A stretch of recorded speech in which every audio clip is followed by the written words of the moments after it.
నిన్న జరిగిన మీటింగ్లో అయితే నాగబాబు మాత్రం పవన్ కళ్యాణ్ పిఠాపురంలో గెలిచినందుకు చాలా హ్యాపీగా ఉందని, అదే కాకుండా ఆయన చాలా కష్టపడి అక్కడ గెలిచారు. ఆ గెలుపుకి ఆయన, అదేవిధంగా ఆయన జన సైనికులు మాత్రమే కారణం అని చెప్పుకొచ్చారు.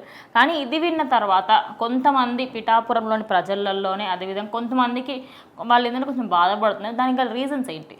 సో ఖచ్చితంగా పిఠాపురం అనేది మెగా ఫ్యాన్స్కి, మెగా ఫ్యామిలీకి చాలా స్ట్రాంగ్ జోన్ అని చెప్పొచ్చు. ఎందుకంటే ఈరోజు పవన్ కళ్యాణ్ గారు గెలుపుకి అటు జన సైనికులు అట్లాగే పవన్ కళ్యాణ్ గారు రెండే మెయిన్ పాయింట్ అని నాగబాబు గారు చెప్పడంలో ఆయన కాన్ఫిడెన్స్ అయితే కనిపిస్తుంది అనమాట. ఎందుకంటే అక్కడ ఆయన గెలిపించిన దాంట్లో ఎవరి కృషి లేదు అని కూడా ఆయన చెప్పారు.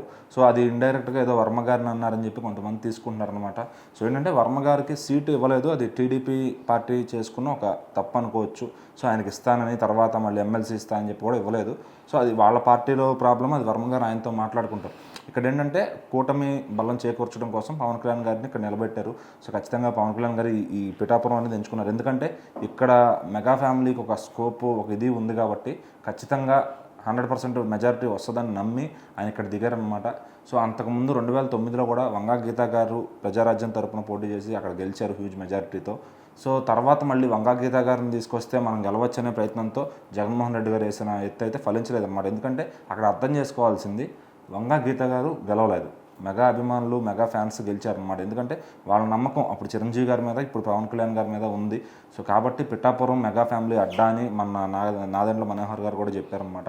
సో వర్మ గారి పాయింట్ ఆఫ్ వ్యూ ఏంటంటే ఆయన టీడీపీ తరఫున పోటీ చేస్తున్న ఈ వేవ్లో ఖచ్చితంగా గెలిచేవాళ్ళు.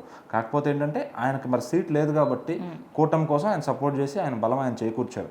సో ఆయన వల్లే పవన్ కళ్యాణ్ గారు విన్ అయ్యారు అంటే దానికి ఎక్కడ ప్రూఫ్స్ లేవు. సో అదే ఓపెన్గా ఆయన బోల్డ్గా చెప్పారన్నమాట నాగబాబు గారు. సో దాన్ని తీసుకునే వాళ్ళు కొంతమంది ఎలివేషన్గా తీసుకుంటున్నారు, కొంతమంది నెగిటివ్గా తీసుకుంటున్నారు అనమాట.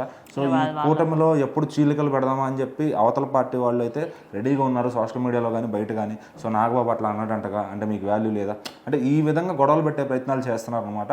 కానీ అక్కడ ఏంటంటే అర్థం చేసుకోవాల్సింది, పిఠాపురం అనేది మెగా జోన్. అక్కడ మెగా ఫ్యామిలీ అంటే చిరంజీవి గారు అయినా, పవన్ కళ్యాణ్ గారు, కొనిదల ఫ్యామిలీ అంటే పడి చేస్తారు.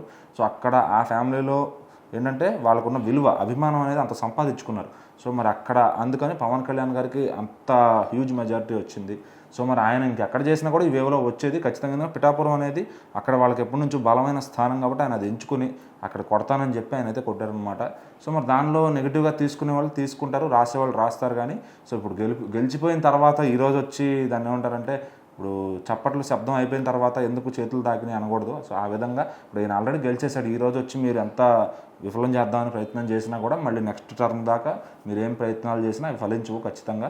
ఈ 5 ఏళ్ళు ఏడుస్తూ కూర్చోవడమే, పవన్ కళ్యాణ్ గారిని అట్లా తక్కువ చేసి మాట్లాడదామా అనే విధంగా రాయడం అనమాట. సో నాగబాబు గారు ఇచ్చిన స్టేట్మెంట్స్తో ఎవరికి అటు టీడీపీకి కానీ జనసేనకు కానీ ఎవరు ఇబ్బంది లేదు. ఆ ఇబ్బందుల వల్ల గురి చేస్తుంది, క్రియేట్ చేస్తుందంతా కూడా ఈ మధ్యలో వైసీపీ పార్టీ వాళ్ళు అనమాట.